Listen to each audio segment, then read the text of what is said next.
Okay. Okay. For 2016, the average number of bribe that was paid in the country was 5.8. But in 2019, it climbed slightly to 6.0. But for the prevalence of bribery across the country, we experienced a slight improvement, that is, a drop from 32% to 30% in 2019.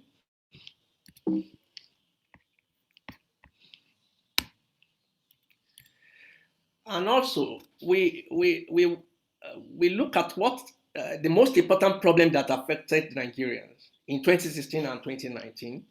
When we compare what we had in 2016 to what we had in 2019, there was a remarkable improvement regarding corruption-related issues. Corruption actually moved down from the third position it occupied in 2016 to fifth position in 2019. And Nigerians consider other issues like unemployment, insecurity, healthcare to be more disturbing than corruption in 2019, during the 2019 survey. And now to gender-specific outcomes in relation to bribery in the country. In terms of prevalence of bribery, for the male in the country, the average number of bribes paid climbed from 6.3 in 2016 to 6.4 in 2019. But in terms of prevalence, there was a slight improvement, that is a drop from 37.1% to 35.2% in 2019. And for female, in 2016, the average number of bribes that was paid, we had 4.9 in 2016, and in 2019, it climbed to 5.3. And in terms of prevalence of bribery among women in the country, there was a remarkable decline from 26.6% in 2016 to 23.9% in 2019. Now, in terms of bribery refusal rate in Nigeria, on a general note, it was discovered that women were actually performing better than men in terms of the extent of refusing bribery. And we look at this sex variations and the urban-rural dichotomies. For 2016, we had 17% of Nigerian male, 17% of Nigerian male actually refused to pay bribe, and we had 20% for female who refused to pay bribe. And also, when you look at the urban-rural dichotomies, we had incidents of 18% individuals in urban center who are male who actually refuse to pay bribe. Comparatively, 21% of female refuse to pay bribe in urban centers. And when we look at the rural component, for 2016, we had 16% of Nigerians refusing to pay bribe, and 90% in 2019 refused to pay bribe.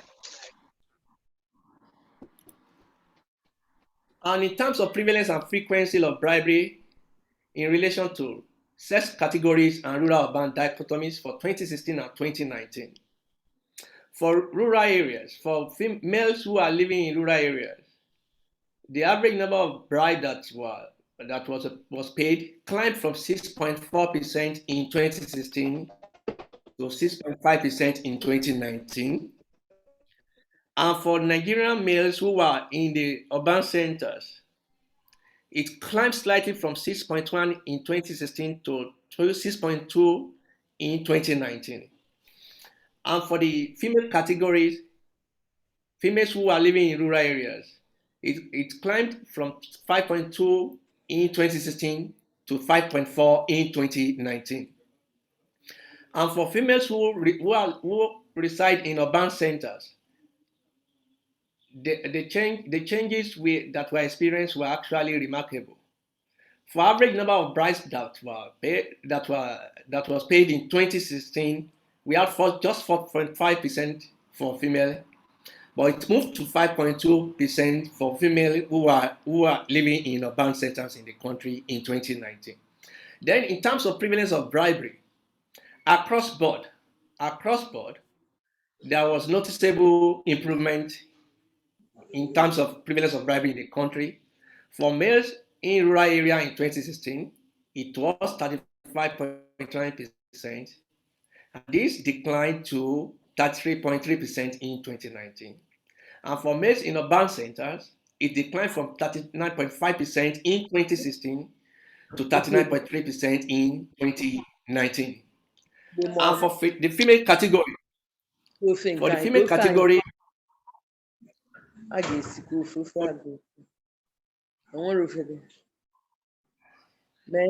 the female category, sorry, doctor, can we please mute our mics? I mean, people are having their mics on and then having side discussions. Please. Sorry, you can go ahead, doctor. Sorry about that. Oh, thank you, sir. Thank you, sir. Thank you, sir. Thank you, sir. So for females in rural areas in 2016 in Nigeria, in terms of prevalence of bribery, there was remarkable improvement. It was 24.9% in 2016, and in 2019, it declined to 21.6%. It was actually noticeable, and it actually recorded the most drastic margin among the categories that we considered. And for females in urban center, when we compared with female in rural areas, the female in urban center actually had noticeable improvement compared with females in rural area. It was 29.5% in 2016, and it was 28%, 20.4% in 2019 in terms of prevalence of bribery among females in urban center in Nigeria.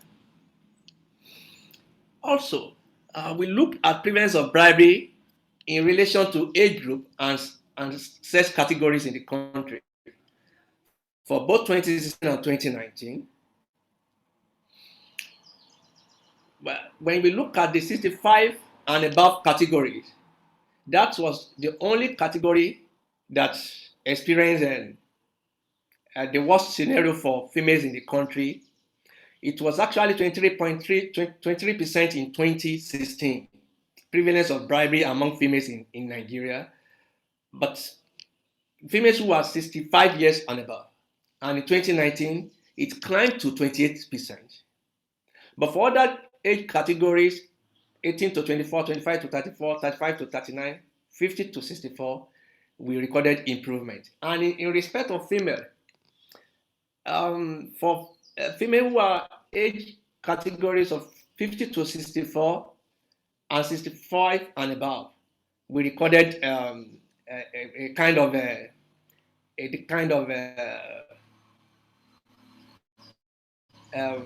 decline. It was 21% in for female in 2016. Prevalence of bribery was 21%, but it got worsened in 2019 for females who are category 50 to 64 years of age. 21% in 2016, it moved to 23% in 2019. So also for 65 years and above, it moved from 16% in 2016 to 19% in 2019. So on a general note, when you look at the prevalence of bribery, putting age categories and sex categories into consideration, the female category performed relatively worse than male categories in both, comparing 2019 with 2016. Also, prevalence of bribery was computed in relation to age, that is 5-year age bands, in relation to sex and urban and rural dichotomies for 2019. On a general note, sorry, doctor. Yes, sorry, Dr. Adoniran. Why can you share your slides? It's not possible for you to use the SharePoint to share the slide. There is a request for you to share the slides. Sure, I've tried to share it, Prof. Let me do that again, sir. Okay, but if it's not possible, you can proceed. Sorry for the interruption. Sorry, we didn't know you were trying to do that. My colleagues would have given you, I would have asked you to send it to me to share for you. But try again now, so they can. I'm sure you've been granted. Yeah, let me try to share again, sir.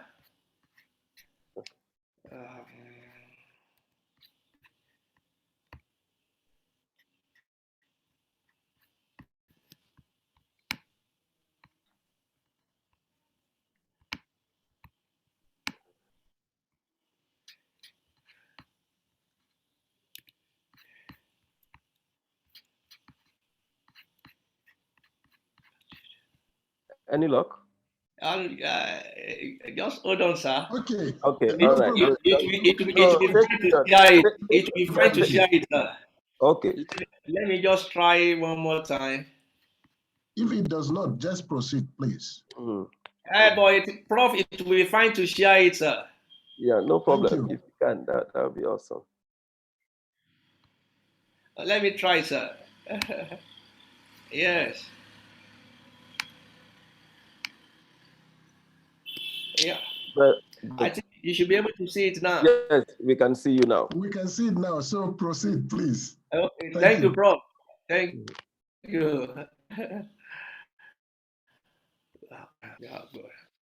So I take this particular slide one more time, please. Let me just start with this slide again. So we look at prevalence of bribery in relation to age, that is 5-year age bands. And we factored into consideration sex category and urban-rural dichotomy just for 2019. And on a general note, across all age categories, prevalence of bribery actually declined across the country. And on a general note, we still see the women performing better than the men when it comes to prevalence of bribery, considering excess with rural urban dichotomies. I take 18 to 19 years old. For 2019, we had about 30% for male and about 20% for female who are residing in rural areas. But when you look at urban category again, for the same age category, 18 to 19, it was nearly 40% for male and about nearly 30% for the female. So on a general note, we discovered that the women in rural area and urban area in relation to men in both rural and urban area, prevalence of bribery we had greater improvement with the women folk for 2019 survey. And again, we look at differences and dynamics in bribe-seeking behavior of male and female. Between male and female, who request for bribe most? And it is just obvious. For the whole country, we had 89% of those who were asking for bribes. They were males in 2019. And when you look at the data for female, it is actually, to me, negligible, 11%. So across the country, we have more males who like to ask for bribe, and very limited number of females do that. Then we now look in relation to profession now. For the police officers, among police, we have as high as 95% of police officers who request for bribe in Nigeria are actually male, and only 4% of female police officers request for bribes in the country. So also for judges, magistrates, and prosecutors, it is also massive. 94% of those who request for bribe within that category are actually male. Only 6% of female do that. And for public utilities officers, like the electricity workers, like the water agencies, it's as high as 93% for male and only 6% of female in this category request for bribe in the country. For FRSA and vehicle inspection officer, 92% for male and only 6% for female. For teachers and lecturers, we started to notice a kind of a noticeable change when it comes to teachers and lecturers. Though we have 65% of lecturers and teachers who request for bribe in Nigeria are male, but the figure for female is actually noticeable as well. 33% do that. And for the doctors, nurses, and midwives, that is the only category that we have nearly similar figure requesting for bribe in the country. For male 54%, and for female 46% of those who are in the health sector. And again, we did a comparative analysis of 2016 outcomes and 2019 outcomes in relation to prevalence of bribery by sex and type of public officials. For customs and immigration officers, in 2016, we had 33% male prevalence and just 18% in 2019. That is, there is a remarkable decline from 2016 to 2019 for male who are customs and immigration officers. And for females who are customs and immigration officers, we have for female a remarkable decline from 29% to 14%. And for male and female workers who are embassies workers, for the male, we have about 19%. And for male in 2019 again, it declined to 6%. It was actually remarkable. But for females who work with embassies and consulate officers in the country, there was no improvement from 2016 to 2019. 11% of them, 11% prevalence rate in 2016. So also in 2019, 11% prevalence rate for females who work with embassies in the country. And for judges and magistrates, 30% in 2016 for male, it declined to 21% for male in 2019. And for female judges and magistrates, from 34% in 2016 to 18% in 2019. And for police officers, we had a decline for male who are police officers from 50% in 2016 to 37% in 2019. And for female, it declined from 39% in 2016 to 25% in 2019. Also, there was a component on prevalence of bribery in relation to sex categories and public officials in the country. On a general note, we recorded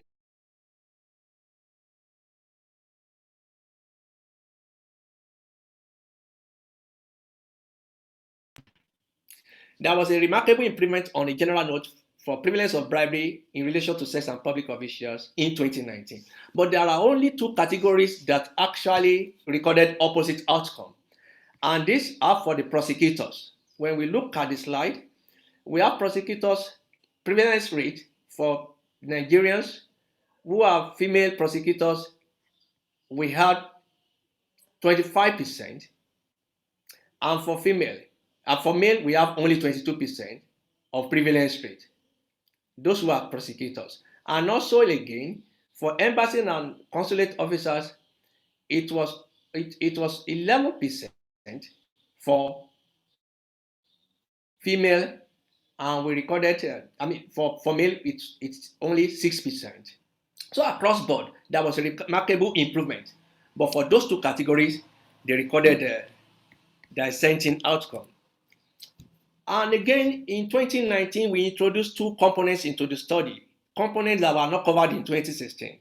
That is, vote buying and nepotism in the process of recruitment. And in respect of prevalence of vote buying in the country by sex and rural-urban dichotomy in 2019, we have 23.1% of those who were involved in vote buying in the country were actually male, and only 18.8% were female. And for prevalence of vote buying in measure of rural and urban dichotomy, in 2019, we recorded 19.3% prevalence of vote buying in urban centers in the country and 21.8% prevalence rate for the rural component. So On a general note, it appears that issues related to vote buying, it is much more popular in rural area compared with urban center. But more males are involved in vote buying relative to female. So on a general note, um, the limitations that were experienced during the study were not in any way different from challenges that are encountered in studies of this nature. It moved from security to synchronization of feed data, non-response rate, non-existing EAs and households to logistics. These are just common for investigations of this magnitude. But with the pattern of quality assurance that we mounted, we were able to surmount all of these challenges. But more importantly, we noticed in the course of the study that there was a remarkable insufficient connection of gender to corruption dynamics in the country. We were able to discover this from our study, that the way we had to have covered gender, we didn't. And this actually led to emergence of a new study funded by UNODC, and that is gender and corruption in Nigeria. The study is ongoing, and we are at the final stage of completing this study. And more importantly, in measures of recommendations for women and women-led organizations in the country, the most paramount is that there should be more advocacy and partnership. More advocacy and partnership in the drive against corruption in the country. This should be focused by women and women-led organizations generally. And also, there should be improved participation in subsequent survey. Like the second corruption survey we had in the country, women were involved, but we desire more involvement from women and women-led organizations. At the level of training, we actually offer capacity training for partners during the last survey. Those who are involved, we took virtually everyone to the field to be involved in what we are doing. We offer capacity training that cuts across board. And I've noted something here that especially through the frameworks of various pre-feed activities, and particularly in the aspect of quality assurance monitoring, I encourage women and women-led organizations to come on board to be involved in a greater measures in subsequent survey. And also, I noticed again that there should be greater participation, not just at the level of research, even at the level of making this research available for all across board. And when we see what EDA is doing, this is one of the most important things. It's a different thing to conduct a beautiful survey. It's another thing to convey the message of that beautiful survey to those who the survey is meant for. This is the area we need greater participation. And as soon as we release the report of the gender and corruption survey in Nigeria, we let everyone be aware. And I believe Princess is in a better position to offer more information on this new study that we are conducting. So I appreciate the organizer for the opportunity of this presentation. Thank you very much for listening to me, everyone. Thank you. Thank you so very much, Dr. Adeniran, for your very lucid and informative presentation. I'll implore all participants to take notes so that if you want to make comments or ask questions, you can make the comments and ask questions after the two panelists have discussed the presentation. So thank you very much, Dr. Adeniran. Without much waste of time, I would like to invite our second our second presenter or discussant, Hajia Saudatu Mahdi. Hajia Saudatu Mahdi has been long in the anti-corruption space and especially in the women's advocacy. I do not have her profile to formally introduce her here, but I would like her to introduce herself and make her presentation. Hajia, over to you, please.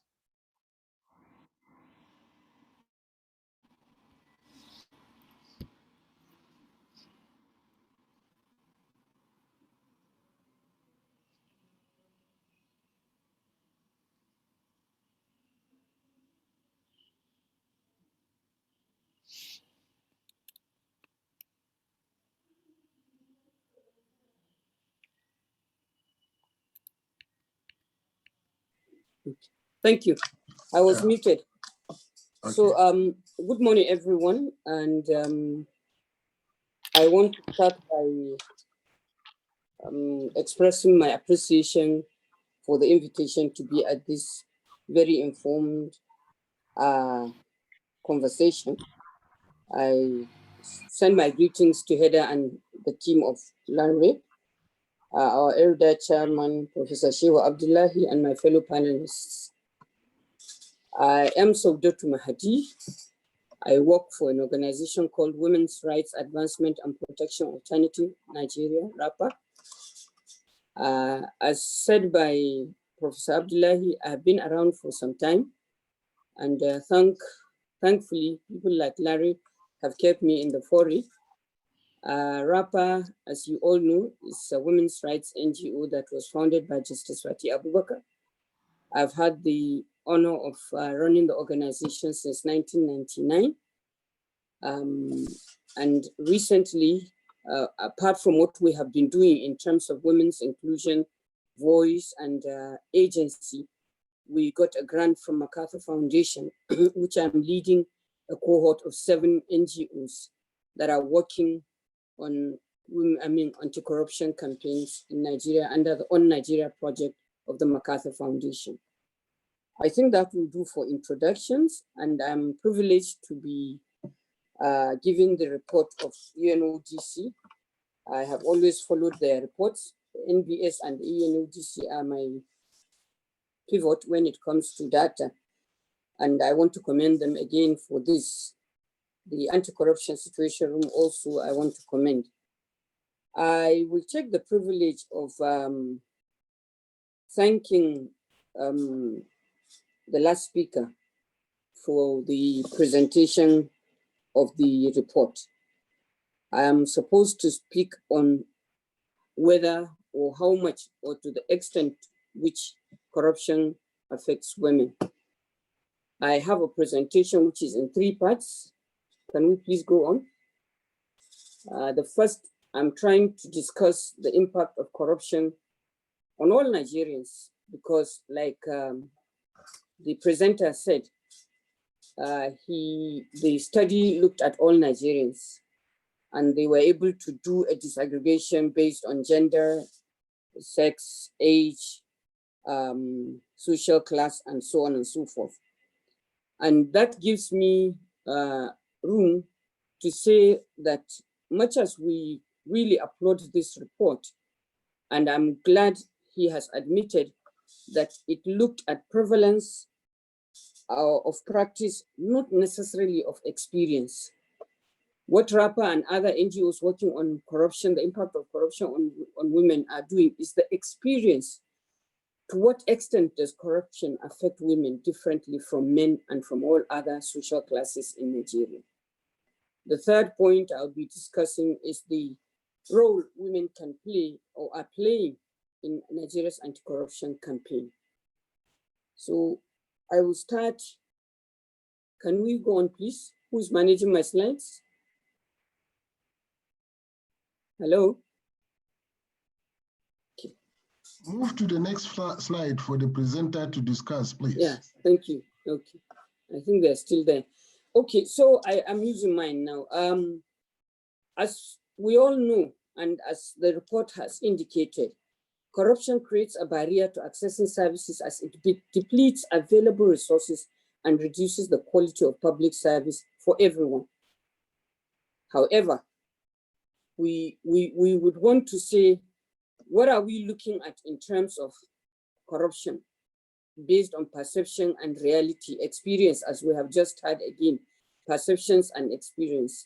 RAPA, under its Gender and Accountability Program, has this slide which looked at all the possibilities, and of the lot, 2 or 3 jump out once you speak to women. You are speaking to deprivation, whether by class or by default, by design or by default. And most importantly, you find that injustice, and systemic injustice for that matter, follows the denials, the nepotism, the impunity, and the disruptive practices that, make it impossible or make it very difficult for women to access services. So in looking at, or rather using the UNODC, NBS UNODC survey to discuss my paper, I decided to work on the executive summary, and I'm glad to have gone through the whole thing, but my presentation is using, snippets from the executive summary. So on the scope of bribery in Nigeria, the survey says it's less prevalent than 3 years ago, but the prevalence of bribe paying is still at a high level of 1.1 per adult population of 117 million. Now that figure to the ordinary person on the street was not going to be discernible. We need to be able to put it into numbers. And then that number, as you have done very rightly so, disaggregated. What does it mean for women anyway?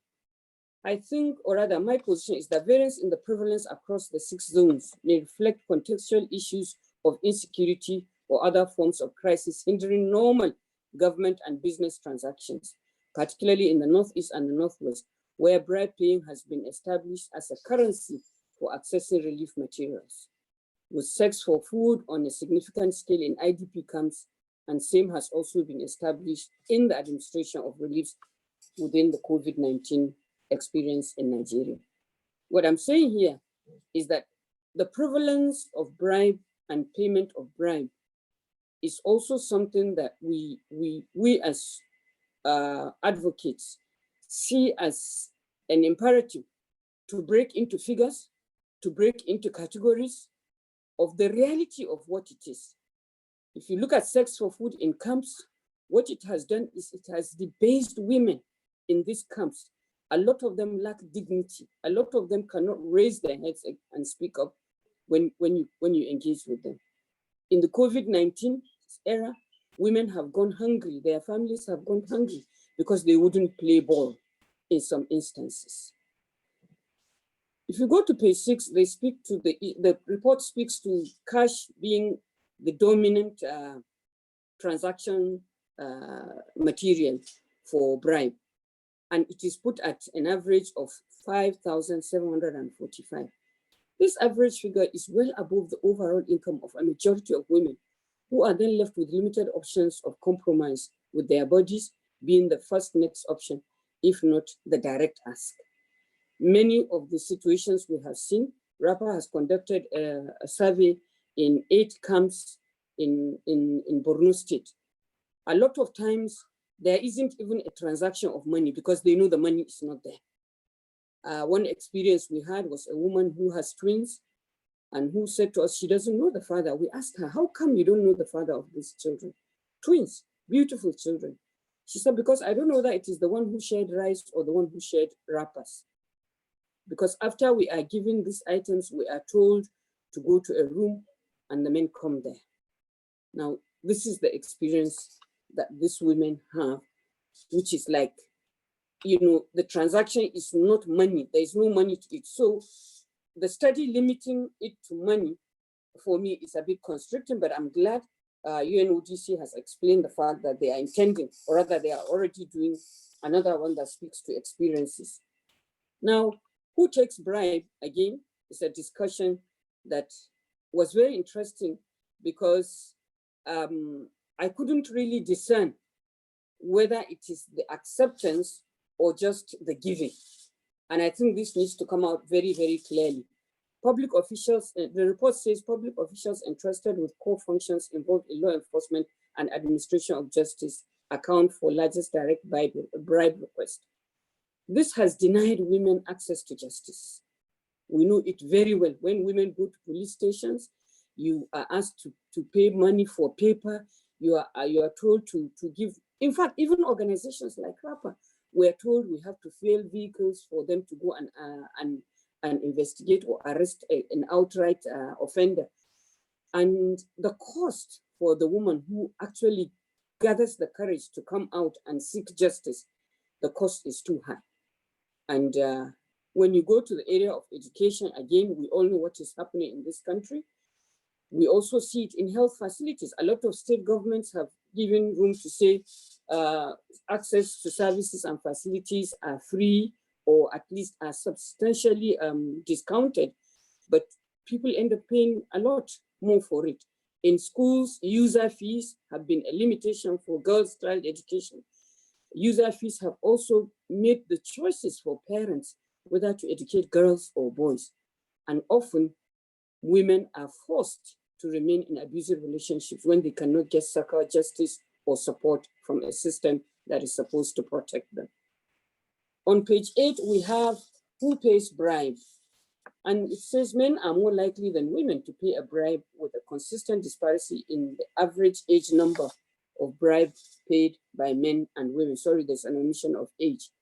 The obvious reason for this is women's economic capacity and the sad availability of their bodies as an option.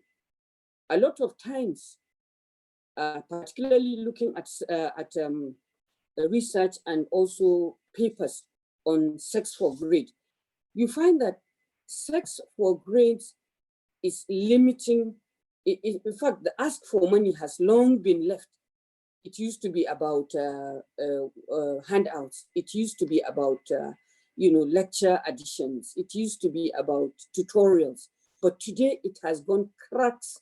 Studies on the transaction train of money for hand, back for ground. Now, we go to page 8 again, why bribes are paid. Why do we pay bribes? And I found this a very, very interesting one because it was so exhaustive in terms of the areas where bribes are paid. And particularly because there are areas where women, again, are most likely to experience bribery. The range of services covered here spell a desperation. So women coming to these services are end up being very desperate for the average Nigerian, but more so for women who are in dire circumstances when they go for medical visits, when there are issues of exams or interventions that will help them make up for carryovers. Sex for grades is a scandal in our country. There is also the area of affidavit. Women seeking to change dates of birth. We've had the experience of a woman who could not swear an affidavit because once the administrator in the court system realized she was trying to run away from a forced marriage, he frustrated her and asked for a large sum of money. Now, tax declaration, hindrance for women in politics, NYC exemptions, importation. This was a very, very exhaustive component of the study. And for us in gender, it's a very, very important one because these are the reality, or rather, this is the one point at which you find all the reasons why women suffer to access services or facilities. Now, we go on to page 9, how citizens respond to bribery. The report says Nigerian public continue to meet with little resistance when requesting bribes. The power relations favor the official with the higher or deeper sense of power and with the negative consequences, of course, of refusal to pay. RAPA-J and A baseline 2019 findings indicate that 57% of 1,412 Nigerians will not testify in corruption cases in the courts of law, primarily because of the fear factor, meaning that ab initio, there is no confidence for the woman to say, I won't pay. Secondly, even if she pays, she's unlikely to have the legal tender or the legal wherewithal of witnessing or of support that will confirm that through this process, she had to pay a bribe. And it only takes a positive deviant to probably break ranks and really resist and also seek justice with some form of evidence that she could garner. Again, page 9, mechanisms for reporting corruption. Only 3.6% of all citizens who paid bribes in 2019 reported to an official institution, even though there's an increase in corruption reportage to anti-corruption institutions. Yes, we have a lot of knowledge about whistleblowing. We have a lot of knowledge about institutions. We have over 26 institutions, working at accountability and corruption and in governance. But how many of us know them? How many of us know the method? what happens to the rural woman who really does not have, I mean, unlike a national orientation agency, which is right there at the local government level, these institutions of corruption and accountability are not that structured. And coming out from rural to urban to really report to official institutions is a misnomer. And I like the proposition from UNODC where they are proposing more activism by gender, female and gender-led organizations so that this message can be carried down, and then we can create referral mechanisms that ensure these women who suffer these problems do have access to institutions and agencies that are working to rid us of corruption and enforce accountability. We have then page 10, which is my last point on the report, the summary, nepotism and vote buying. These are the most brazen of public display of impunity and in part account for the low quality output of elected public officers in this country. It eliminates quality candidates and legitimizes recovery in courts of election spending once in office. There is also a cultural mix of these vices where sons and daughters are obliged to blindly support their own or disregard merit for mediocrity in recruitment, ensuring their own are favored with juicy contracts, appointments, and undeserved privileges that end up increasing the cost of governance. So in effect, this is how I looked at the report. I may not have gone into it deeply, but I think it sets for me the background to begin to discuss how corruption affects women differently. And the first point in that regard is women mostly frequently engage public service officials. Women most frequently engage public service officials are those that deal with health, doctors and nurses, education, that's teachers and public utilities, electricity, water and sanitation. This considerably exposes women to the risk of corruption in forms of direct bribery demands and other rent-seeking behavior. And we can see how it was discussed by the report. And we also do understand from this report that the highest numbers of prevalence of bribe is in the category of teachers and doctors, health service providers. And I want to believe this is for the obvious reason that it is only in that sector that the balance of male gender constituencies is higher. If you go to other professions, it doesn't show as high as that. So probably the high numbers of the report may not just be the numbers, but the prevalence, because the few that are there probably are all doing what we don't want them to do. Now, the next point of how it affects us is women's vulnerability while accessing services increases desperation and makes it easy to succumb to corruption. A woman who goes for antenatal services, who came out of her house with difficulty, her husband probably not wanting her to go to the hospital because he cannot afford the cost, now is confronted by a health provider who asks for money, who asks for gratification. You go to this hospital, sometimes they are looking at the lapel of your dress, your wrapper, or the kind of bag you are carrying, or the quality of cloth you are wearing. And it all boils down to what? Corruption. They want to gauge you, see how much you are worth, and see how much they will label you to give them. Or are you there with a sick child? All you are worried is whether this child will survive or not. You are bound to succumb. Same with employment, recruitment, food rations in IDPs, and court processes. A woman who wants to get out of an abusive marriage goes to a court, and the bailiff is telling her for him to deliver the summons to her husband, she has to pay XYZ. She is desperate and she will pay anything. So that again affects us differently because we are vulnerable and we are also desperate. The next thing about how corruption affects women differently is the weak knowledge of how to respond to corruption at various levels, which then compounds our vulnerability. Under the baseline that was conducted by RAPA again, 1,408 male and female respondents, only 22% are aware of any organization involved in anti-corruption. And it goes back to the earlier point I made. It also goes back to the point that UNODC made about being able to take down the information of the availability of these resources for women to defer to. Now, again, the demand for accountability and anti-corruption in Nigeria does not address women's issues as a strategic or pivotal concern. Again, it comes out in the 2019, the second report, and I'm glad it has informed another level of report research that is looking at the real pivotal concerns, and corruption campaigns should contextualize accountability for women's access to justice, right to bodily integrity, security and safety from all forms of violation in public and private spaces, resources, services, and inclusion in governance. It also affects us because it does not reflect the significant contribution of women's voices, given their limited economic and political power, reducing their capacity to highlight their issues within the context of corruption.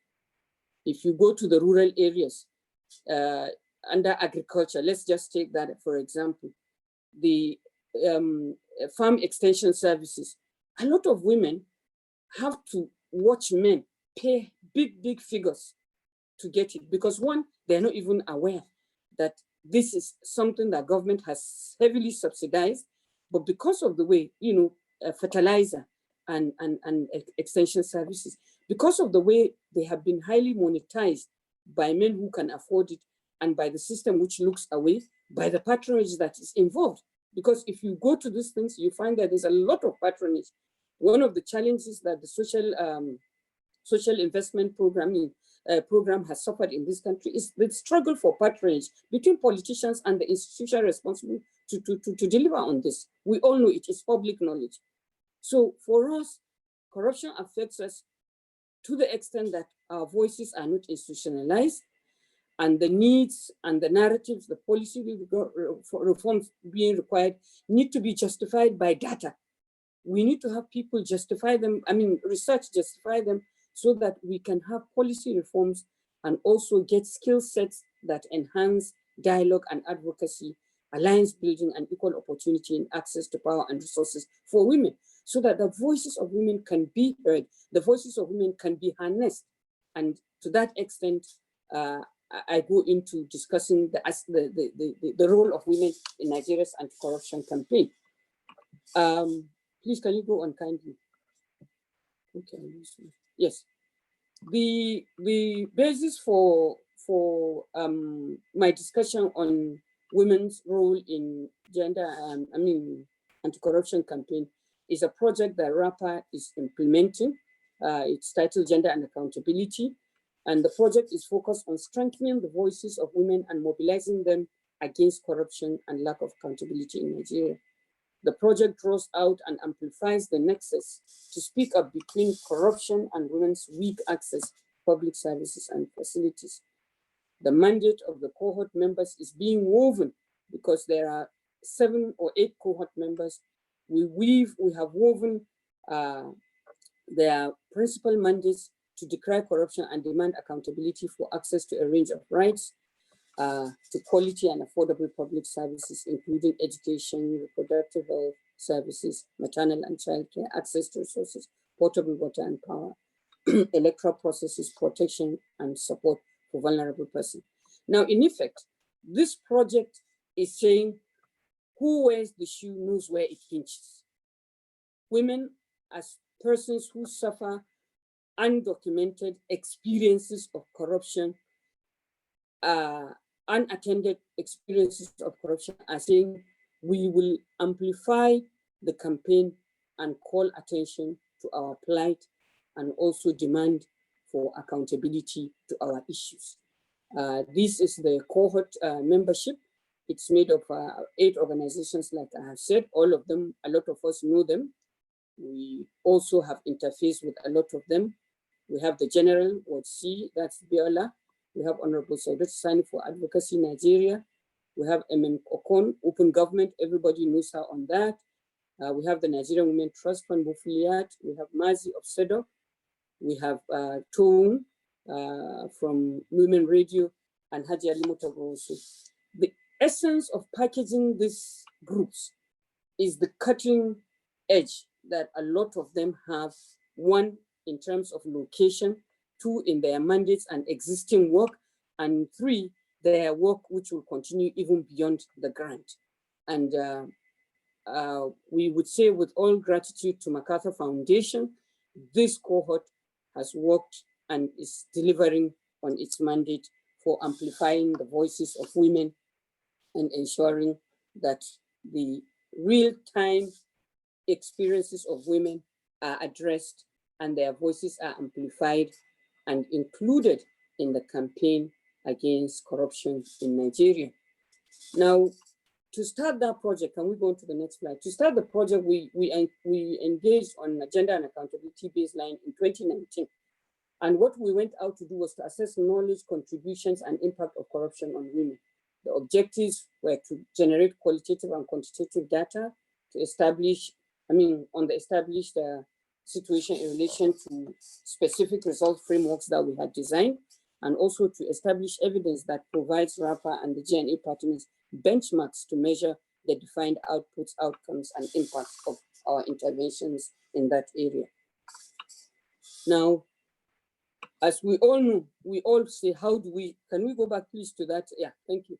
Go back to that, yes. Now we keep, no, please go back, kindly. Thank you. Yes. We keep talking about stopping corruption, and the how is always what really, bedevils us. One, because of the perception, the prevalent perception of corruption rather than the reality of the experience of corruption. Second, because of the short fall in terms of stake. Most people or most Nigerians see the stoppage of corruption as a business only for government or its agencies. They hardly can discern the role they can play from where they are standing and within their sphere of influence. And thirdly, and most importantly, because even as it is, the voices of certain categories of Nigerians are excluded from the campaigns to stop corruption. Go on, please. Thank you. Now, I don't want to go into we did this activity, we did that activity. There are a lot of activities. The activities we have conducted are varied, spanning from policy reforms, advocacy, sensitization, rallies, so many kinds of activities, each of the cohort members. So I just want to share with you the first year impact stories, because a select of them anyway, and then the second year is just being evaluated. So I don't have that fully, but I decided to share to see when women harness their voices, when women are included, when women understand where it pinches, how corruption affects their lives, what results can come out from what they do. The first is about halting power sector corruption. As we all know, the MacArthur Foundation on Nigeria project has power as one of the core leads in the project. And for us, hoarding of prepaid meters and administration of very high estimated bills by Enugu EDC has been addressed after demand interventions by gender and accountability partners. The scale of community and individual meters to consumers in 2 of the affected local government has since begun and has become actually done away with by the second year of the project. We also have been able to, from our engagements, shifted the power dynamics, as we all know that corruption is also a subject of power, and it is also a subject of who is calling the shots. So in that regard, a growing trend of transformation in the leadership systems of traditional institutions limiting female participation has happened. Women are being accommodated in community decision-making structures. As we spoke at that material time, now the numbers are higher. We have 115 women in Enugu State who have been included as cabinet chiefs in 36 communities. The next one is about, the corruption in the education system, reducing admission and examination malpractice in schools. Because of the activities of our partners, we have actually under this, we have an institutionalized group called CTAG, the Corruption Technical Action Group. They have been able to address bribery at the School of Health Technology in Oji River and Aniniri local governments. They conducted peaceful demonstrations and engaged by women, were engaged by the Women Transparency and Accountability Group, and a monitoring entity has been set up to oversee the procedures and criteria for admission in 2019 academic session. Hopefully, by the time we get to evaluate our second year, we'll see what that has done, what it has done to help those who could not access education or admissions because they couldn't pay the high fees. Again, in Enugu State, we have linked health to corruption as per our mandate. And in these local governments, or rather in these locations, Women Transparency, that's our institutionalized group, conducted a fact-finding mission to ascertain why health facility was locked with keys. For some time, people couldn't just understand why. And findings indicated that the traditional leader was behind the lockup with accusations of cash and kind bribes. 2 days after the peaceful protest and threats, the Igwe released the keys to the women, and the facility is now very much functional. In Zamfara State, we also linked it to maternal mortality. We sensitized professional women's groups, identified how corruption delays service delivery, particularly diversion of drugs. The women resolved to place pressure on the government to revisit the establishment of a drugs and medical consumables agency. A bill is being processed at that material time. Just because of the elections, we lost steam, but we have reintroduced the bill to the State House of Assembly. Next, please.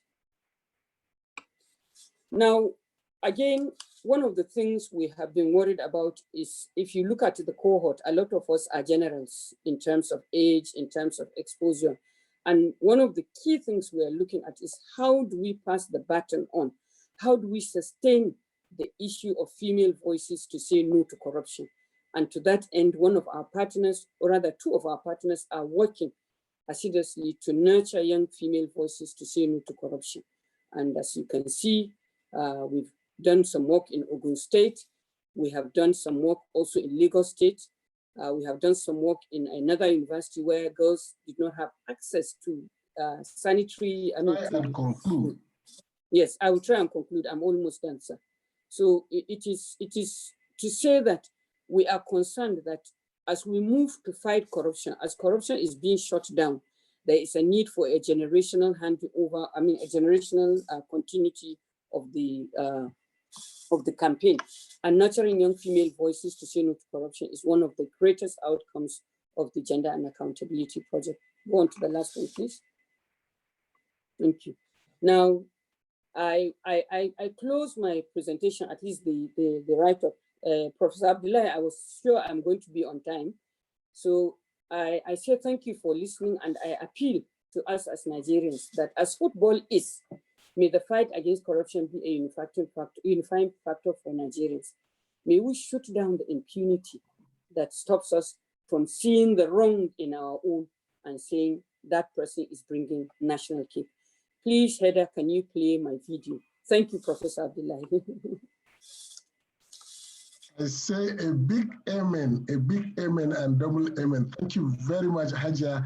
I did not want to stop her because, you know, I have a covenant that I'm he for she.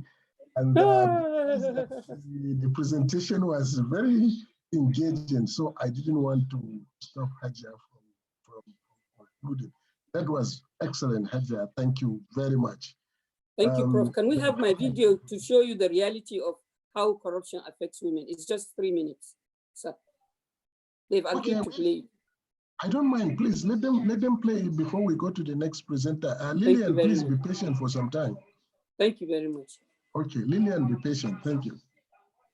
My sister Lillian, please forgive me.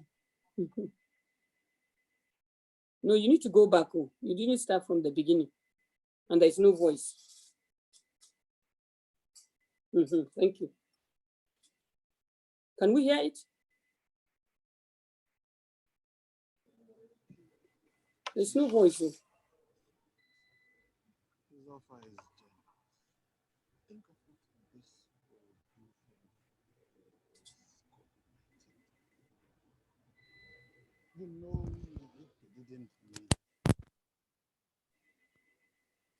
Heather, what's happening?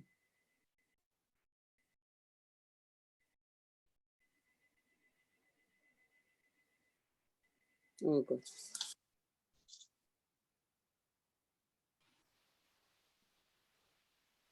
No, the voice is the video.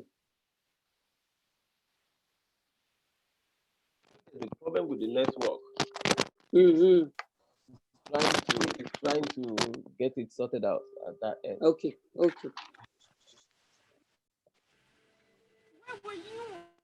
Okay, please, can we go back then, if we got it right? Can you start it from the beginning again? Please. Yeah. Can you start it from the beginning, Kolade?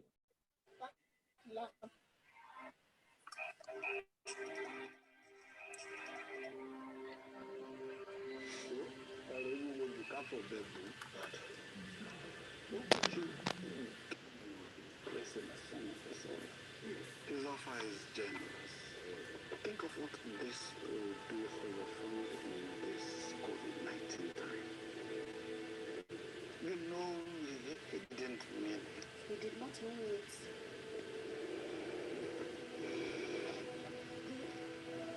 But it slaps that he showered on me before he pushed me down. He did not mean to tear off my dress. He did not mean to kick my belly after he was done breaking me from outside all the way inside.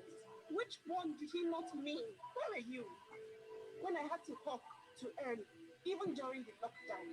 Where were you when sons of the soil were roaming the streets like animals, looking for prey? Where were you when he was threatening my life? Or when he tried to shame me with the crime that he committed against me? Where were you when he was laughing? That laugh of somebody who knows that society will always be on his side. Or when my mother cried helplessly as she watched her only child return to her like trash gathered from the street. Where are you now, trying to silence me with warnings? Where are you now, standing over me like leaders, priests, ready to sacrifice the dignity of the daughter on the altar of what will people say about the son? If the chance is that your daughters will be in my position, I ask you, where will you be then?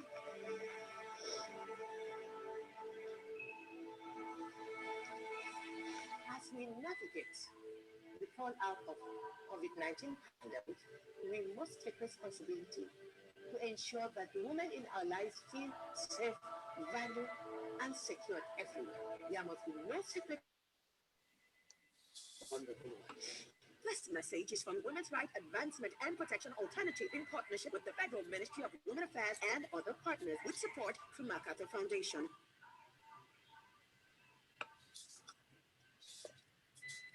Thank you very much.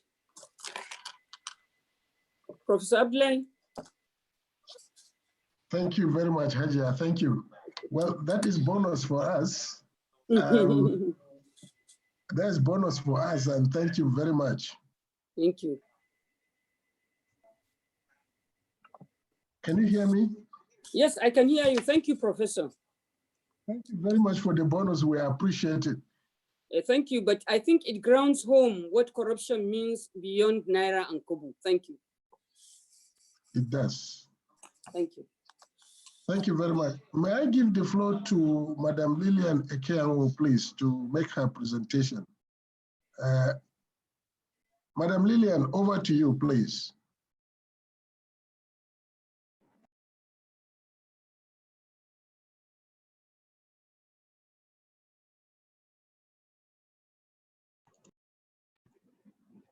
Thank you very much, Prof. I have just succeeded in unmuting my mic. Can you all hear me? Yes, very loud and clear. Yes, we can hear you loud. We can hear it very loud. Yes, I want to thank Hajia Sadatu for that very interesting and detailed presentation. It has made my work a lot easier because I was conscious of the fact that our two presentations shouldn't talk about the same issues, so that we can get the most benefit out of this discussion. I'm going to now share my screen. I don't know if my presentation is now showing. It's not showing yet. Okay, please let me know when it is showing, or maybe somebody there can help me share the screen. because I've tried to do so. You can try again now. You have been made a co-host. So with that, you can easily share your. Okay, share screen. Yeah, I've pressed it. Is it showing now? Yes, it's booting now. Okay, sorry, that's the wrong Yes. this thing. No, it's showing. Let me Okay, maybe share. it's another. So it's showing now. Yeah, it's showing But now. it's But a the wrong wrong slide. but Is the the wrong correct slide, one yes. showing? No. Not yet. I have the one that talks about addressing the limitations of women. Is that the one showing now? No, this one is the role of anti-corruption agencies. Sorry. Let me go back and do it again. No, okay. Wow. Structure. Share screen.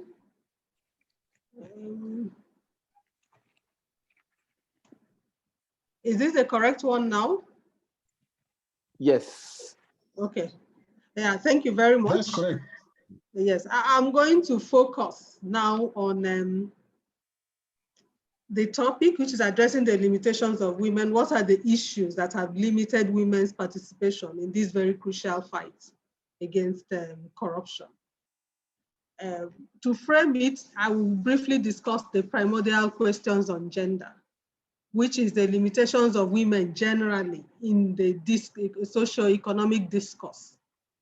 And this is linked to the primordial issue of location of women in the lowest rung of the socio-economic ladder. By implication, this leads to little or no voice, either to advocate for an issue or to even complain as a victim. Limited access and opportunities by which to express oneself. Now, the second primordial issue is whether women are the cleaner gender. Are we better than men when it comes to this fight against corruption? A lot of discussion has gone around this issue, with several proponents saying that what is lacking is the opportunity to commit corrupt acts due to the limitations that I have spoken about earlier. You need to already be in a position to extort or to commit a corrupt act to be able to do it. If you are at the lowest rung of the ladder with limited power, then that also means you have limited influence to do anything. Now, the second issue is opportunity to be at the receiving end of corruption. There are various studies that suggest that people feel shy of asking women for bribe in particular. So if the research question is, how often do you pay bribe? You're likely to see women saying not often, because people, they would rather tell you, oh, sorry, that there's nothing we can do. But if a man is standing before them, they'll tell the man, bring so, then I'll do what you want. But for a woman, she's mostly dismissed because there's that moral shyness about asking a woman for a bribe. But then the question is this lesser opportunity when you are at the receiving end a good thing? Is it an advantage? Economically speaking, it may not be, and strategically speaking, it may not be. Because if you're talking about speed money, there are certain transactions that cannot happen unless you put some facilitation of speed money. So when women are struggling to earn a living and they don't have access to even pay for this speed money, no matter how bad it is, it also reduces their opportunities for success. So if you look at it, if you weigh it well, it may not be an advantage that women are asked for bribe less often than the men. So that's one other issue we should bear in mind. Now, the third primordial issue is the impact of corruption on women. There has been several studies talking about the disparate impacts based on gender. Women are more affected. Mostly because they are the lowest rung of the ladder, they are vulnerable. So any distortion, any shaking of the system impacts them more than the other members of the society. Meanwhile, the existing evidence so far is majorly anecdotal. Everybody says it, but you find very little research output that kind of corroborates it. There's limited research on gender and corruption. even though it gives these indications of disproportionate impact on women in relation to men, but there's always the call for more gender disaggregated data to prove it. If you want to do some programming on this issue of disparate impact, the first question you will get is, what evidence do you have? The data out there is not disaggregated against gender. That is why I want to commend the UNODC for this particular research work. They've done a lot to disaggregate the data, but there are still limitations. Data disaggregation is just not for optics.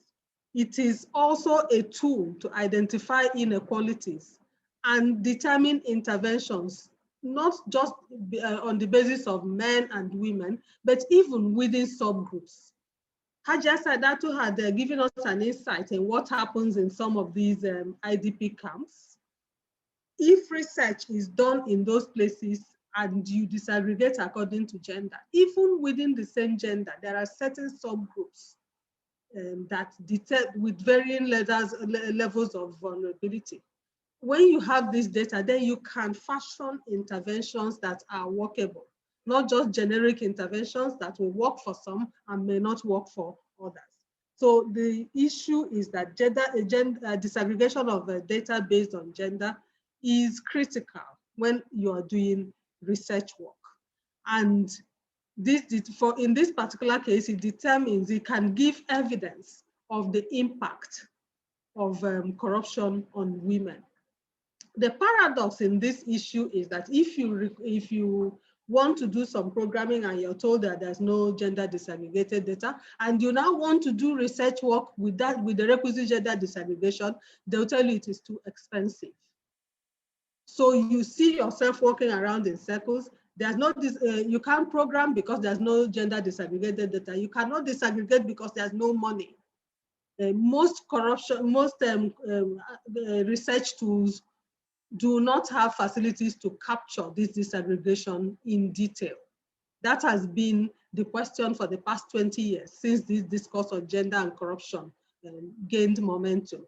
But we have now a compulsion to ensure this disaggregation with the SDGs goal 16 and then goal 5. If we have to bring a nexus between those two goals and make sure that we achieve the SDG, we need to pay a lot of attention to gender disaggregated data. And I'm glad that the UN Women and other groups are now emphasizing a lot on that. And I further commend the UNODC for what they have done with this particular survey. Now, the question here is, how do we get women involved in this whole discourse, in the campaign against corruption, in saying no, showing some resistance, and supporting the groupings that are working in this area? For you to have somebody involved, you must show the person what is the need for them. That's always the question. What is the need for me beyond what is the need for everybody else? In the context of all the battles I am fighting, why should I pay attention to this particular issue? Now, let us look at the current research methods that are being used. The research methods are mostly focused on top-bottom approach, where you hear the voice of experts, they frame the questions, they design the information gathering tools. As a result, research questions, identification of issues, and measurable indicators are couched in a top-down approach, and they lack victim-focused content. And this substantially blurs the actual impact of corruption. So that is why it is not coming out strongly, what the impact of corruption on women is. And tied to this is the definition and framing of the issue. How is corruption at this moment defined? We have the Transparency International, abuse of public office for private gain. We have the World Bank, very similar. We have different kinds of definitions. And they are talking mostly about public sector corruption. How much money has been lost, illicit financial flows, how much money is paid in bribery, and all whatnot. The definition does not capture the victim, the face of the victim in this. I'll give you an example. A few years ago, when the Transparency International released the CPI, as normal, whenever they release the CPI, you see headlines from across the globe. Oh, these ABC countries are the ones doing best. Syria and other conflict regions are the most corrupt. They talk about how many millions of dollars have been embezzled and how many millions of dollars are paid in bribery. But what everybody forgets is that in these conflict regions, there's a lot of slavery, whether sexually related or not, going on behind the scenes, the back end of the corruption. There are human faces to this corruption acts. There are women who are selling their body, giving their bodies in exchange for food, in exchange for their safety. But nobody captures their face or their voices. So the corruption is announced and presented only in the traditional currency, because of the way it is defined by the people who are doing this research, abuse of public office for private gain. And that is also how corruption data is rendered. That is why it has been cautioned, we have been cautioned against oversimplification in researching, and there's a proposal of expansion of the concept by identifying new aspects and what is in quotes, views that have been suppressed or actors that have been rendered subordinate or silenced. And until we capture this grouping, we cannot have the right definition of corruption. And how do we proceed? The current research method is what is called the conventional research method, which is what is also used in this UNODC data. But there's a proposal for alternative research methods that promotes the bottom-top approach. You first of all hear the voices of the victims, and with that data, then you frame the question, and you frame the research question, and then you begin to gather data so that the corruption data has a human face. And when you do this, you will address the issue of challenges of involvement, because then women and other vulnerable groups will begin to see themselves as actors within this theater. As of now, it is abstract. The average woman in the IDP camp, or the average student who is being harassed in her school, does she care how much money Nigeria loses through illicit financial flows, or how much money that is paid as bribery in the port process? To her, those are high-falutin issues that are abstract, and then you want her to get involved. It is difficult. And I give you this quote from a research work I'm doing: making people the ultimate goal of the development intervention. Proponents of the ARM, that is the alternative research method principle, argue that research is not value-free and not politically neutral, but possesses justification and social consequences. They further argue that failure to involve people who should be at the center of generating a particular knowledge raises issues of exclusion and marginalization, especially given the fact that research is a tool for empowering and disempowering. Now, the UNODC data talks about, gives statistics about how much, who pays more bribes, what percentage of women, of bribe payers are women, and what are the incidents of bribery and all that. Without the appropriate definition of what constitutes corruption, and without capturing the voices of the victims from top to bottom, that data, the research data is faulty. Because if you talk about women paying less bribes, what is the currency of corruption? What is the currency of the bribe that has been paid? Yes, if you ask them, have you paid a bribe to get a license? Have you paid bribe to do one thing or the other in the government offices? You're likely to get less incidents of women paying bribes. But have you asked them whether they have been sexually extorted, whether the suggestion has been given, whether they have had to receive some suggestive comments, even if it's not actualized, but which they find offensive in the process of accessing service. If you put such issues within the research concept, then you will be able to, you will be able to see that the output is not as balanced as you deem it fit. This is a quotation from the International Association of Women Judges, who are driving this issue of sexual extortion. Sextortion is a growing global concern with serious implications for gender equity, as well as general good governance principles. Though it is widespread, it is underreported due to the fact that corruption reporting at the moment focuses on finance-related issues quantified in the traditionally recognized monetary systems. Sex as a currency and payment system is not recognized, captured, or measured, and does not reflect in corruption data. This leads to underreporting of the disparate impact of corruption on women. This is exactly the issue. If we want people to be involved, we have to use the language that resonates with them. For the average woman out there, apart from the few who have the voice to talk about these and other social issues, the issue of fighting corruption is not at the front of the front burner, because they have so many other issues to deal with. Then how do we make it their issue? How do we get them to be involved? My recommendation is expand the scope of definition. Let us stop constructing corruption in terms of the traditional financial systems alone. It's not how much naira, how much dollar that is lost.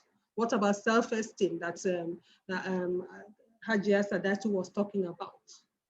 When a woman is abused, either by a glance or a touch, or actually even heavier impact, what about the self-respect she loses?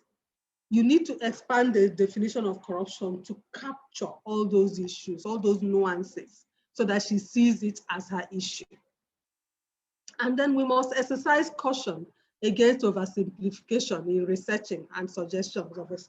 And we suggest expansion of the concept by identifying new aspects and views that have been suppressed. What are those views that have been suppressed? Who are those actors who have been rendered subordinate or silenced? And this leads us to the next issue. The research method has to change so that we adopt a victim-centered research method. And if we do this, then the emerging data should be rendered in the areas that arouse the interest of victims, not in how many millions that are lost, but in other language that will capture what it means to them. So that is my little input into this discourse. I think I'll stop here now. Thank you very much. Well, thank you so very much, Madam Lillian. That is not little, that is excellent. It's a very good presentation. And I would like to commend our two discussants, Saudatu and Lillian, for their excellent expose. As we have seen, Saudatu has brought the civil society perspective to the analysis of the findings of the report, and Lillian has further added the intellectual components that are missing for us to discuss in this forum. Now, I believe that we can still give more time despite our poor management of the time for discussion on this. And I think at this stage, we will open the floor for other participants to contribute. And therefore, I will say the floor is open. If you want to contribute, just indicate by raising your hand to the icon, and you will be recognized to contribute. And as usual, in order to kickstart this session, I will start with my boss, Francis, who will provide additional information regarding the background to this study to enable us understand it in perspectives. Therefore, I give the floor to Francis to kickstart this session, please. Thank you.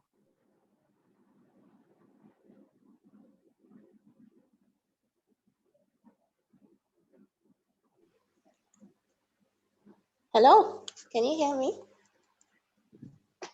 Hello? Yes, Yes, hear you Princess, we loud can and hear Okay. clear. you. All right. We can hear Okay. you. First, I have to thank Haja Sadatu and Madam Lilia for those excellent presentations.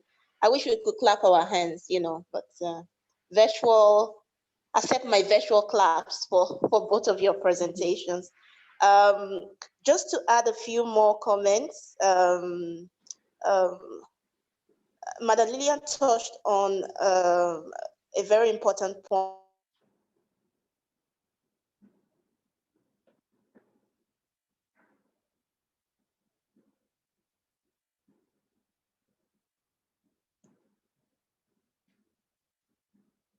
Is it my own microphone that is seizing or is your own? I think I've it's our lost own you. I think network. we can't hear Princess anymore. Yeah, Princess, you get muted suddenly. Okay, she's back.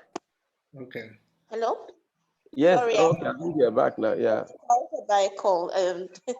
Yeah. So there were two aspects of this we had both a qualitative and a quantitative research method, and that really helped us in putting together our reports.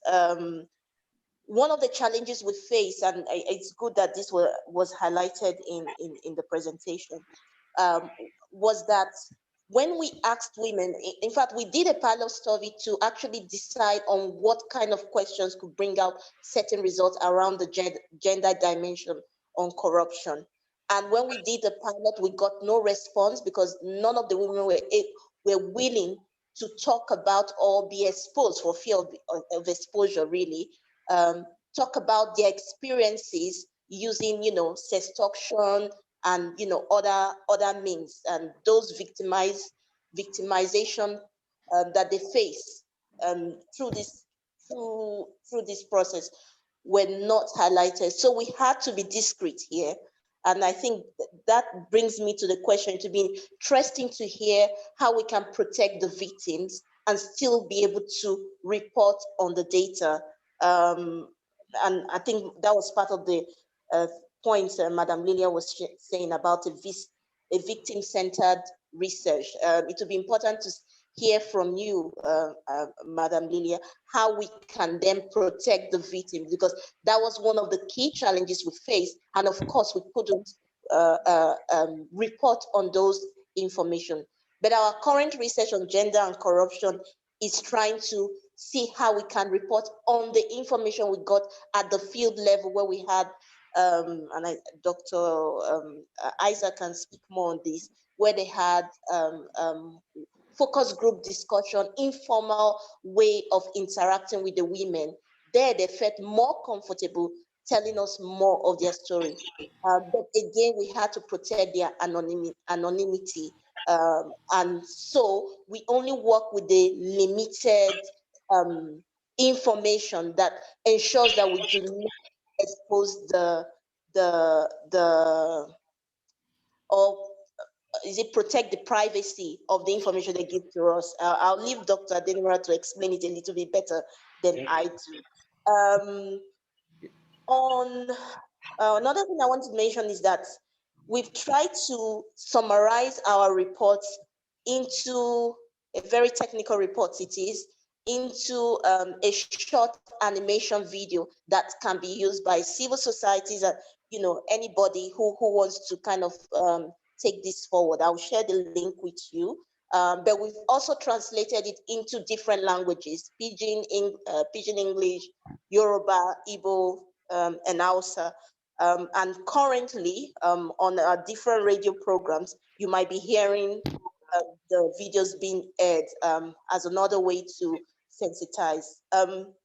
Haja Sadatu, I would really want to speak to you after this to discuss a little bit more on our education for justice component, where we where we actually have some tools and resources women can use for perhaps that would really be on interest in the work you currently do, to be honest. Anything else? I think I'll stop here for now. If there's anything else I missed, I would either put it on the chat or raise my hands again. Thank you. Okay, if anybody has any reaction, please just note down whatever your reaction is and indicate by raise of hand. I will now give the floor to Dr. George Hill. Dr. Hill, you have the floor.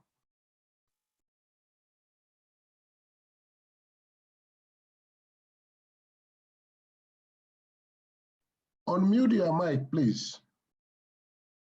Unmute your mic, please. Aha, good. I think I've done that.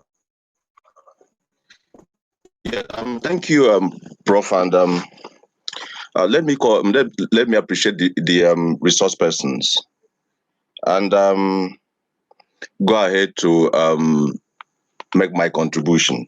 I think having had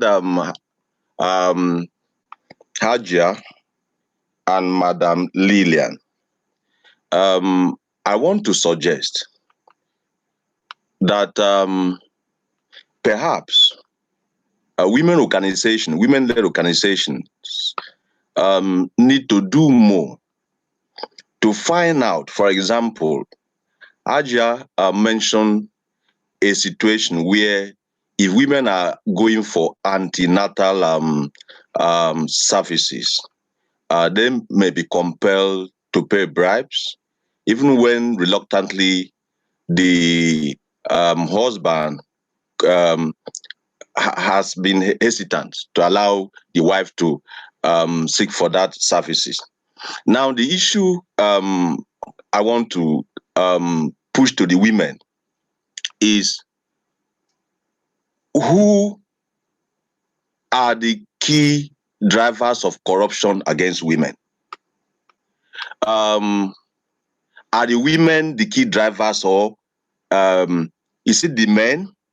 Because Madam Lillian tried to proceed a little bit about that in terms of the role of men and women, because there is a unfactualized data or perception that women constitute some level of constraint to fellow women. For example, if women are seeking for services in an hospital, I think it will take access or some services that nurses, midwives, matrons need to render to fellow women before a woman may even need to see a doctor. In that situation, who is frustrating who? Now, that is taking it beyond the policy dynamics that we know that fiscally, or the way our bureaucracy, or the way our budget is structured, women are hugely at a disadvantage. We could also take it or weigh it on issue of IDPs or informal sector taxation, where, for example, our organization have done a research, women are suffocated on informal sector taxation. So let me suggest that the women need to do more, need to deepen the research and develop programmatic elements or whatever, where women could be sensitized, where women could be educated, where women could be targeted. For example, a man may not be able to ask women for a bribe, like one of the resource persons have mentioned, for fear of perhaps being shy, being humiliated, social stigmatization, or whatever. But a fellow woman can do so boldly to a woman. So that's what I need to perhaps suggest or share, that women need to do more in terms of enlightening fellow women. I've had some women say that women hate themselves. I don't know how true is that.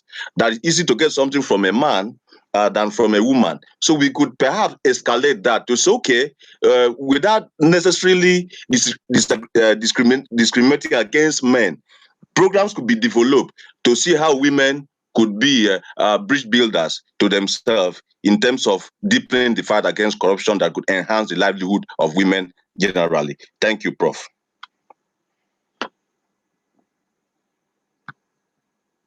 Very much, Dr. Hill. Samuel Umiti, you have the floor, Samuel. Go ahead. All right, thank you, Prof. Having listened to much of this discussion, I realized that the burn of all this is institutionalized corruption. And there is a point I picked during the discussion that drives home the plight of women in Nigeria when it comes to corruption, which is that men generally they shy away from asking bribe from women. And when it's a woman to woman in an institution that a woman deserves a service from, what the woman does is to ask her to go away. There is nothing we can do because she can't, it doesn't feel comfortable asking her to pay bribe because she is a woman. And if it is a man in the position to render service to her, the man would comfortably, in a way, or stylishly ask her to pay in kind. That's what is obtainable in many organizations. So if she is considered so old not to pay in kind, she will be denied the service. And I noticed that the issue has been culminating for long because of impunity. These women are denied service and there is absolutely nothing they can do about it. There is no way to go to lay their complaint. For instance, if you go to the Nigerian immigration, you're applying for passport. The right thing to do is to apply online. That's the preachment we get from the body, from the service. But then if you do that and go to the office, they will ask you, who is managing your application? You say, I applied online. You become a joke to them. Now, it is a corruption thing. For a man, they expect you to pay bribe. For a woman, if it is a man handling your matter, you have an option to pay in kind or you get dismissed. Your passport will last as long as it takes in that office.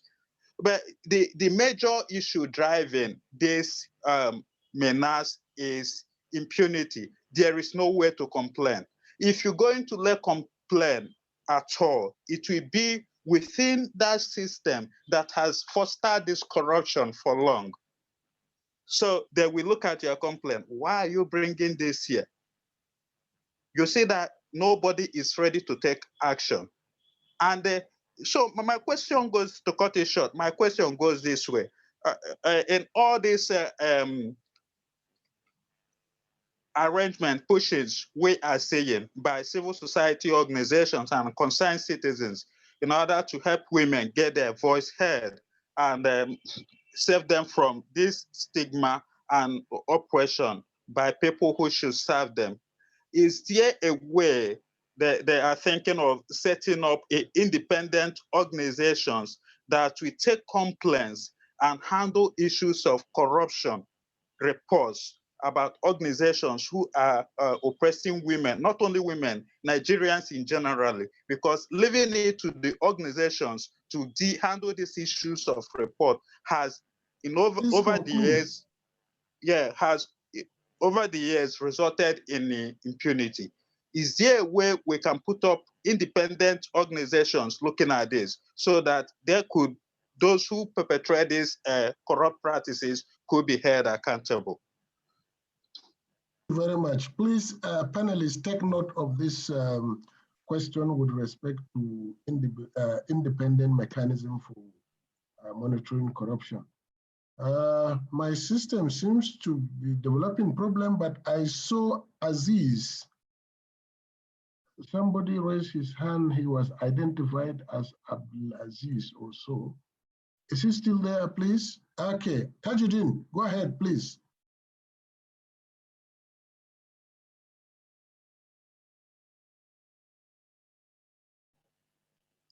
Can you hear me?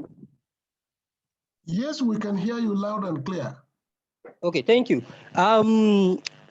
Prevalence of bribery in the police sector. I hope on the UNODC data, they are the most rated institution that take a bribe. Now, I think they are also following the data. It might be the data of UNODC or other data on the bribery, because these days they have changed the method by pushing women ahead, especially on the roadside. You will see more women on the roadside, allegedly that are taking bribe than men. In the situation where you see 5 police officers, you will see 4 women and 1 man officer. You know, in that regard, we have to look at that area. They are changing the method by pushing more women to get involved in the bribery than the men counterpart. Prevalence on the vote buying. I think we have a lot to do in that regard. If we say vote buying, by the time we look at the data, it is more prevalent in the rural area than the urban area. Why? These political stakeholders, possibly they intentionally not doing much project in the rural areas, so that by the time they need the vote, which is very important asset for them, they now have something to fall back. And by the time you go to the rural areas, they are the one that determine which price a vote will be in this season. Because as the vote is, election is getting nearer, by the time you get back to the rural areas, the major discussion is they are expecting those politicians to come back and request for their votes. So it is there they determine how much they will take this time around. And when there is a vote buying, who are the parties involved? We have to work in that area. Wherever there is a rerun election, you will see the competition so high, because the higher you pay determine the higher of the number of the vote you get. For instance, in one of the states where the run was conducted, a party paid 20,000 naira, I think. Another party paid 100,000 naira per vote. Look at the election just conducted in Ondo State. The level of vote buying, the highest bidder get the vote. Allegedly, a party paid like 5,000, another party paid 10,000. So if we are saying vote buying, we have to consider and get political parties involved. And by the time a data like this is released, let the numbers of political parties that participate in the election and the numbers of, let research data reflect the percentage of vote. Okay, please, Aziz, can you make your point so that we can proceed, please? Hello? Can you conclude, please? Okay, thank you. So we have to do a lot on that vote buying. And in rural area, the campaign is so weak. The National Retention Agency that's supposed to be doing a lot on this, they are very weak and not effective in the rural area. You can detect this when you visit the local government office of federal offices in the National Retention Agency in each local government. You will see this. So thank you very much for giving this opportunity. Thank you. Well, thank you very much, ladies and gentlemen. I think the good thing about this forum is that we have been able to retain a very good audience with about 44 people up to this time, even though we're 2 hours into this conversation. The beauty in it will be whatever is short is better. I have seen 2 hands. They don't identify themselves by name, but I will allow them 30 seconds each to make their intervention, and then I will give the floor to the, really, I will restrict to the two first hands I have seen, unless if somebody has something strongly to contribute. Therefore, somebody has a Galaxy iPhone J4, I don't know the name. Can the person ask the question? Okay, good afternoon. My name is Jude. I hope you can hear me. Yes, we can hear you. Go ahead. Your name Okay, is who? Jude. Okay. Yeah, so my area of intervention will be on, first I must commend the Ajia, Sadatu, and Lillian. Their lecture was great. I think the fight against corruption, we've been talking about strengthening of institution, but that seems not to be helping us. The discourse of the roles of women, I think it will go a long way in the sense that if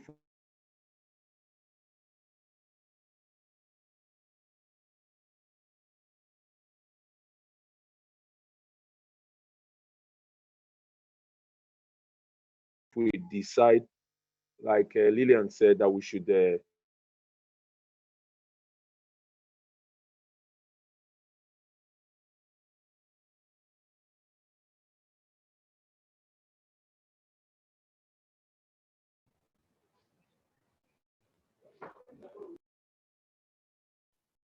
Well, we can hear you very well. Can you maybe?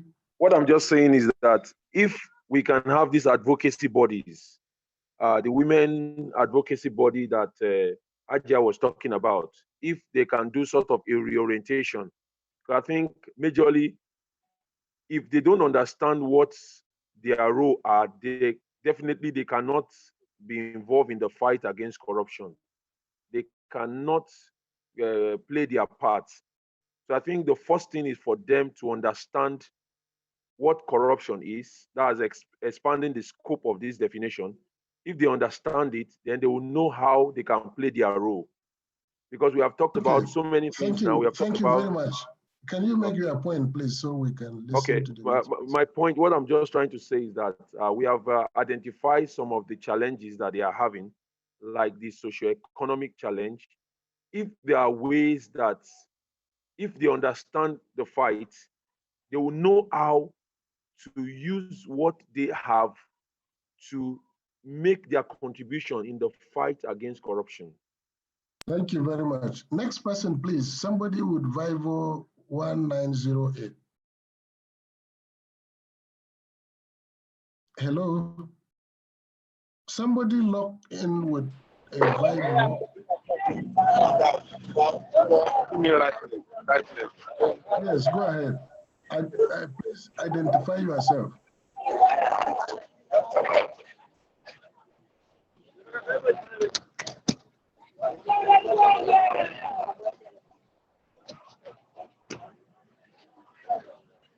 I hope this guy is not in the protest. We can hear loud voice at the background. Are you sure you are with us in the meeting or with the protesters on the street? Go ahead, please.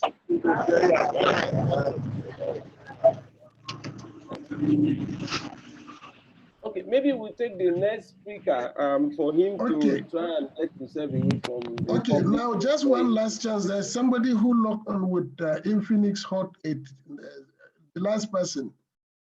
Who logged on with the Infinix Hot 8?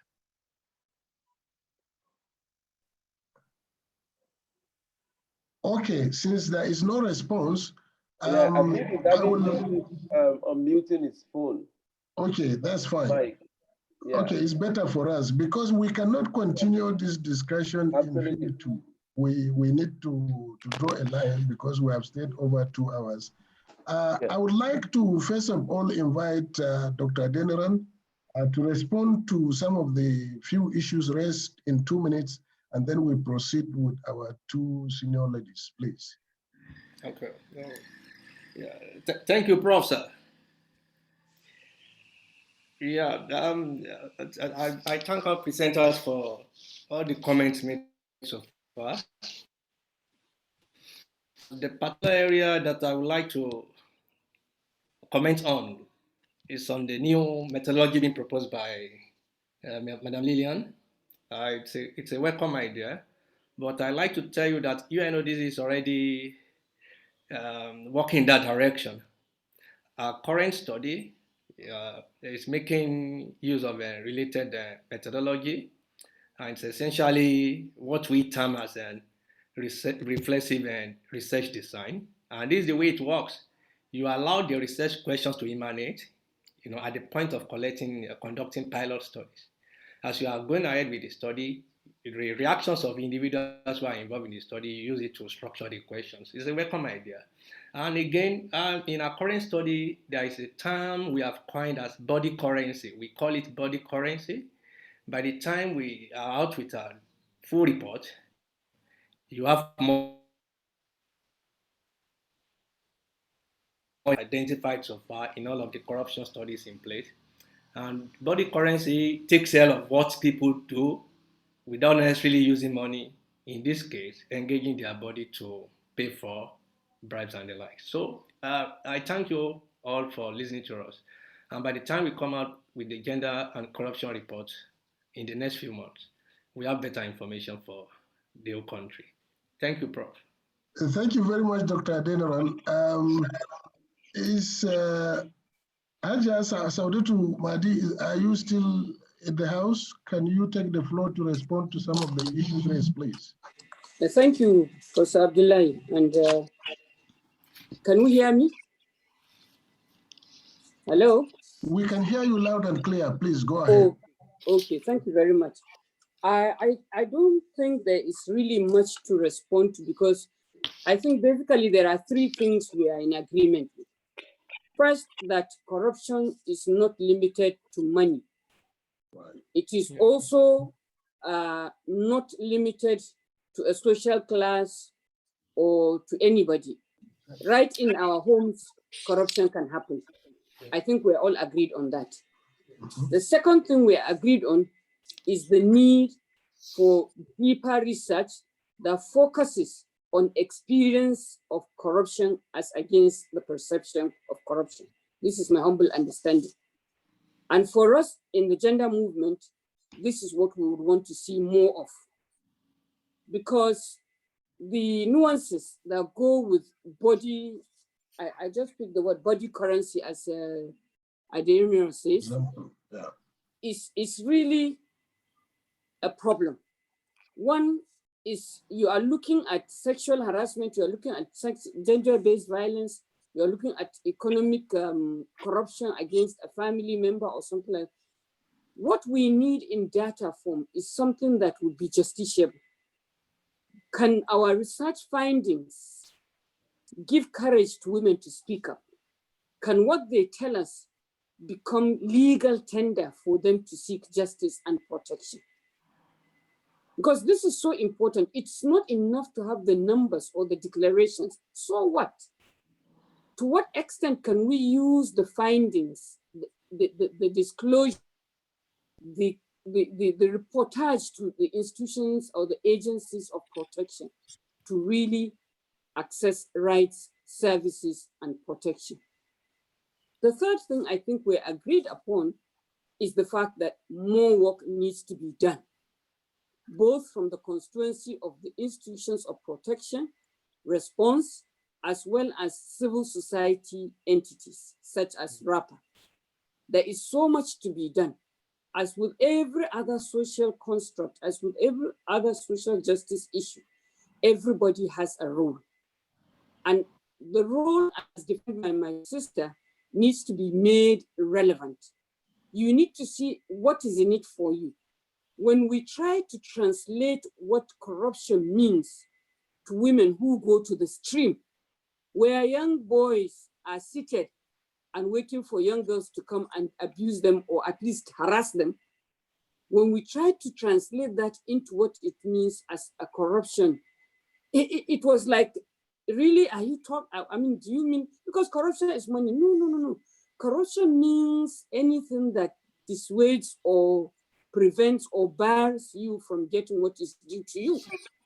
So like Adenirang and my sister have said, we need to translate corruption to the daily lives of women and men. We need to create stake, viable stake that says, I have a role and I must play that role. And finally, I want to thank UNODC. We are willing to continue to judge on your findings because they provide us an impetus. We don't have the kind of resources you have. We don't also have the kind of coverage you have, but we are willing partners. Thank you and good afternoon. Thank you. Thank you very much, Haja. Well, the UNODC is also limited by funding. Otherwise, I believe UNODC could have done more than They have this. better So than I do. They have we better hope than that I we do. will explore funding possibilities and we can continue this partnership very well. Madam Lillian, you have the floor. Yeah, thank you very much, Prof.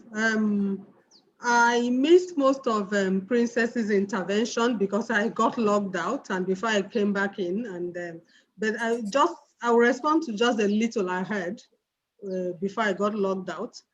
I want to congratulate UNODC for this new survey, the Gender and Corruption Survey.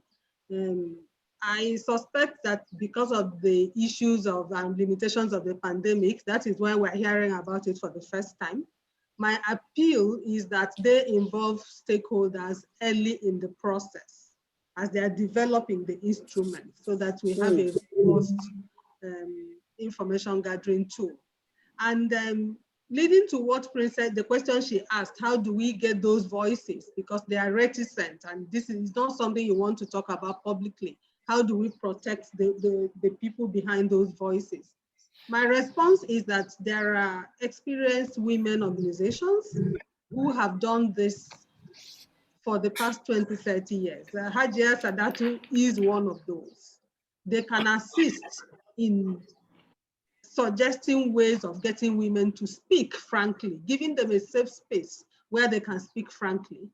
And then from there, you can generate some information to develop your instruments and as well as have testifiers to contribute to the research. There are flashpoints and hotbeds for these things. Mention has been made severally of the IDP camps, the university campuses. These are the areas where you can find the voices of women who experience this on a daily basis. Thank you very much. Thank you very much, Madam. And thank you all for your very significant contributions to this.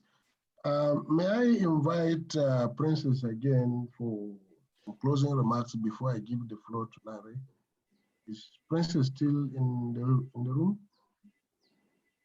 Yes, sir, I'm here. Yes, Princess, please go ahead. Okay, all right. Thank you everyone for the really wonderful session. I have to say, thank you, Madam Liniam, for those, and Haja Sadatu for your responses. I've taken note of your suggestions, and I think Dr. Isaac and I, we actually reached out to our research team. You are quite right. The pandemic was part of the reasons we've not heard a lot about the gender and corruption reports. But I think it would be very good to involve both of you and any other stakeholders you think would be relevant so that our research team can get the best of, the knowledge and the experience that you have so that the final report then, touches on, provides more detail for everyone to use. On that note, I would like to say thank you to Hida for another wonderful session. Thank you to all the panelists, speakers, and everyone who was able to attend. I encourage you to utilize our tools. The report can be found online. And I've mentioned the videos we're doing, and we're now trying to translate it into the local languages so that CSOs, who want to use that resource material at the local level to talk about or promote the work you do around corruption can actually now do so. We ask that you remember to reach out to us when you do so. We would love to hear more about such engagement. So thank you, everyone, and have a wonderful day and week ahead. Thanks.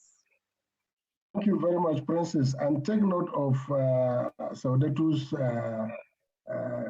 point on raising more funds in order to promote this partnership and keeping the cooperation. Larry, are you still there? Would you like to make a closing remark so we can call it? Thank you very much, Prof. I am always here at your service.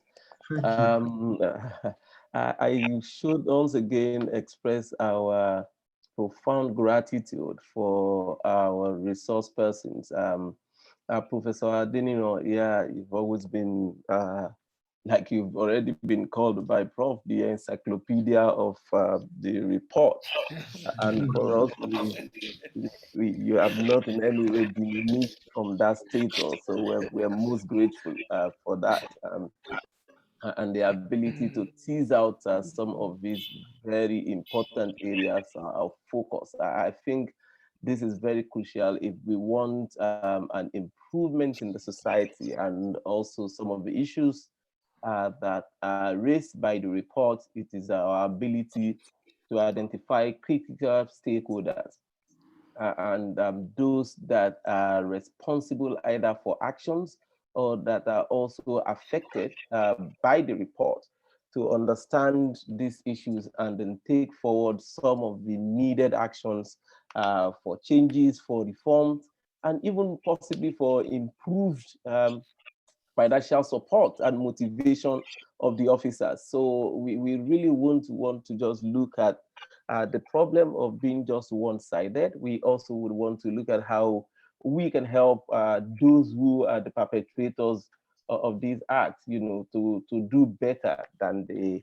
are doing. And for me, going forward, looking at the receiving end and having this forum with the receiving end, my next proposal to UNDP, UNODC and other stakeholders will be to see how we can engage with the service delivery sectors,